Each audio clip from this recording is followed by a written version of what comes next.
the old regime backed this into a corner. Yep. And they definitely lost this trade. And let's talk about how DeAndre Ayton ended up on the Portland Trail Blazers, because the Phoenix Suns return is not great.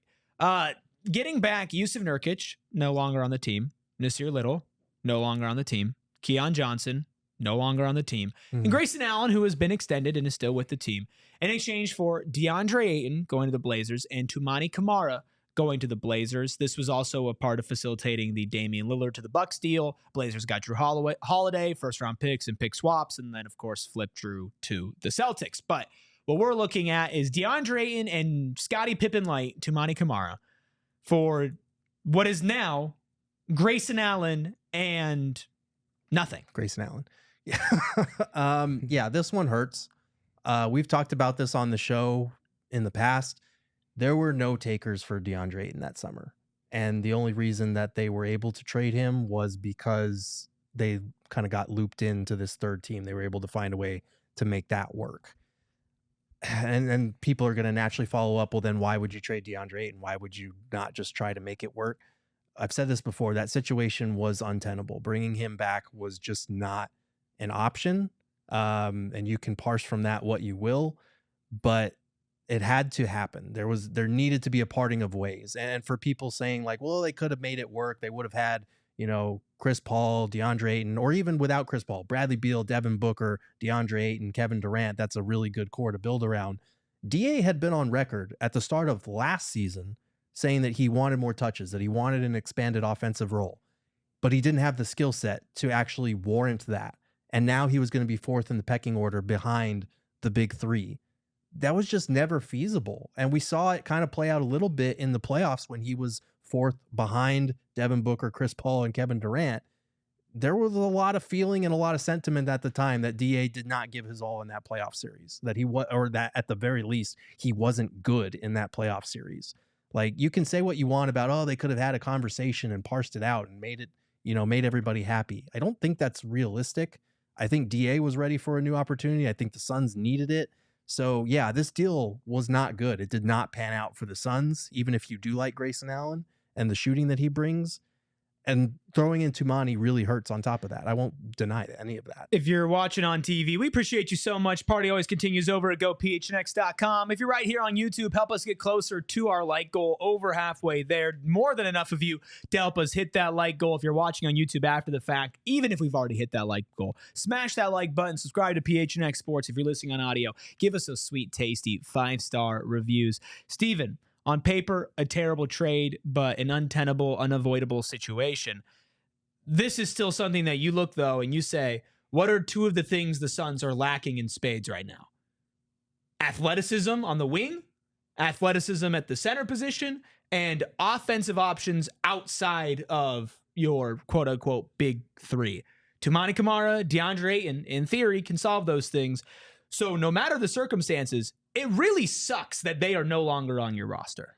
It does. And it sucks even more to see the recent success that Ayton has seen and the clear success that Toumani has enjoyed. That's the one that really stings. Especially this season. Like, bar none, a top 5 point of attack defender. And not just one that spends time solely there, but toggles as a wing defender, as a great helper, secondary rim protection, is growing offensively, knocking down the 3-ball, making passes, cutting. Like, and that brings me to my point with all of that. Being preemptive, leadership, fixing scenarios that may come up between players or players and coaches or coaches and players, like putting a stopgap on those things to not allow for them to become volatile to your teams and your franchise's general success, the projection, where you're trying to be at. If they did everything that was in their power to keep that situation from getting to untenable, as Gerald said, then you don't get situations where you got Monty not talking to DeAndre Ayton for how long? Like, you see the clear disconnect between Ayton and teammates that you hadn't seen in seasons prior to then. Yeah. Like, if you do the prevention part of that, you keep yourself in a position where you're not where you have to make a trade for Jusuf Nurkic and Grayson Allen. You're able to keep Ayton. Whatever happens with him happens, but at least you get to have that young piece that it's Toumani that you wish you did now. And that's one thing that gets lost in the DA trade conversation is a lot of people look at what this current front office did and the terrible trade itself. But the groundwork for getting to that point where it was untenable was laid well before that and before the current regime was even in place, because we can go back to after the 2021 finals run when DA played his best basketball and provided what the team needed and didn't get the max contract extension then that he probably didn't deserve in a vacuum, but it was just to keep everyone happy, to reward him for what he gave your team, which is exactly what you needed on a run to the finals. That was the moment, I think, when they screwed that whole relationship up. And then they only gave him the contract extension the next summer after the Pacers signed him to that offer sheet, and they had to match or lose him for nothing.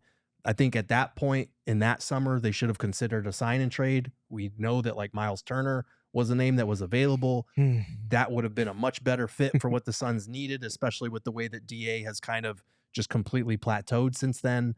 So yeah, you backed the old regime, backed this into a corner. And they definitely lost this trade. And I know that they like Toumani too. Like they drafted him, they scouted him, they liked him in summer league.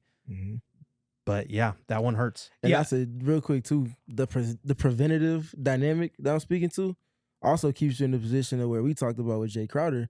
You don't have to have him away from the team and ultimately lumped in the trade for Kevin Durant when it could have been something else that happened. If not him just being a piece of that team. The Suns had no choice but to make a trade that killed them. They had no choice. It was literally like it was a pick your poison. Either you keep the situation untenable, you keep your star players unhappy, and you roll it out and you eventually make another trade later on that might even be for less value.